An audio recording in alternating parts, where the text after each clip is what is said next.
Hi hello सर्वांना, स्वागत आहे तुमचं माझं मराठी यूट्यूब चॅनलमध्ये ज्याचं नाव आहे कविश केक हाऊस।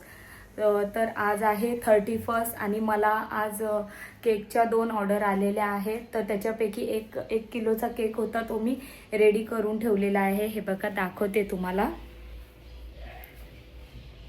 या पद्धतीने असा मी रेडी करून ठेवलेला आहे। याचा व्हिडिओ नाही काढला कारण की जरा कामाची गडबड होती, म्हणून मला जमलं नाही व्हिडिओ काढायला।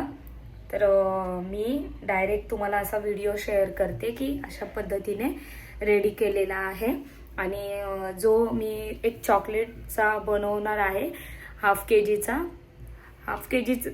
जीपेक्षा कमीच आहे। तो कसा आहे, तो ट्रेंडिंग डिझाईन आहे आजकालची। तो व्हिडिओ मी तुमच्यासोबत शेअर करेल। तर हा व्हिडिओ तुम्ही लास्टपर्यंत बघत राहा। जर नवीन असाल तर चॅनेलला माझ्या लाईक शेअर सबस्क्राईब करा। तर चला पुढची डिझाईन तुम्हाला मी दाखवते।